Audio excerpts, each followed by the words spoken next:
मेरे प्रियो, आइए फिर कहानी को ध्यान से सुनते हैं। यहूदा इस्करियोती की कहानी। आज हम यहूदा इस्करियोती की कहानी से सीखने के लिए बाइबल से देखेंगे। यहूदा इस्करियोती यीशु मसीह के शिष्य था, जबकि पवित्र शास्त्र में यहूदा इस्करियोती के जीवन का बहुत कम विवरण मिलता है।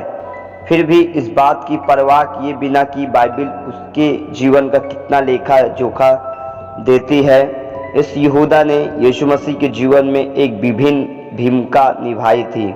कुछ विचारधाराओं का मानना था कि यहूदा इस्करियोती को तुलना में अधिक मनाया जाना चाहिए, क्योंकि उसने आत्महत्या करके अपने कार्यों की जिम्मेदारी ले ली थी। इस शिष्य के मसीह के जीवन के महत्व के बारे में एक बात थी, ये धोखे से यीशु मसीह को पकड़वा दिया था। यहूदा ने पैसे के लिए मसीह को धोखा दिया था। यहूदा इस्करियोती को चरित्र की समस्या थी। हर आदमी की अपनी कमजोरी होते हैं। यहूदा इस्करियोती की कमजोरी पैसे के लिए उसका प्यार था। यहूदा इस्करियोती जैसे चरित्र वाला व्यक्ति, उससे ज़्यादा उम्मीद नहीं की जा सकती है।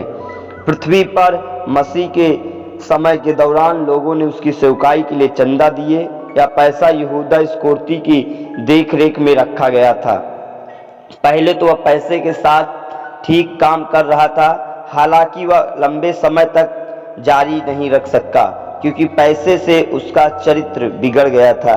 यहूदा ने उस पर्स से चोरी करना शुरू कर दिया था जो मसीह यीशु के सेवकाई के लिए बचत के लिए था।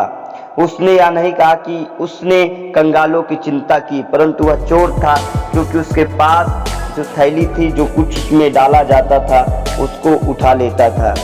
आपने लोकप्रिय सुनहरा में सुना कि पैसे का प्यार बुराई की जड़ है। पैसे के लिए यहूदा इस्करियोती ने उसने मसीह को धोखा दिया और उसे चांदी के 30 सिक्कों में बेच दिया। उसने पैसे के कारण मसीह को सिपाहियों को दे दिया और सिपाहियों से कहा, जिस व्यक्ति को मैं चूमूंगा उसको तुम पकड़ लेना।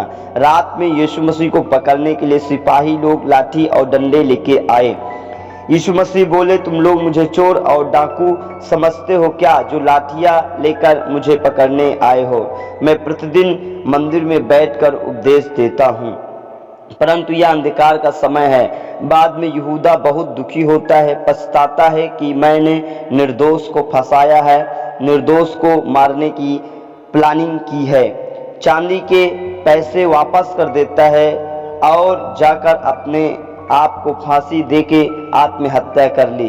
यीशु मसीह को पकड़ ले गए, यीशु मसीह को कोड़े मारे, यीशु मसीह सताए गए, यीशु मसीह सूली पर टांग दिए गए और यीशु मसीह हमारे और आपके लिए तीसरे दिन मुर्दों में से जी उठे।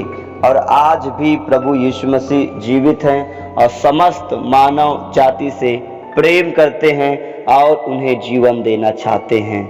आमीन। प्रभु यीशु मसीह आप सभी लोगों को आशीष दें। जय।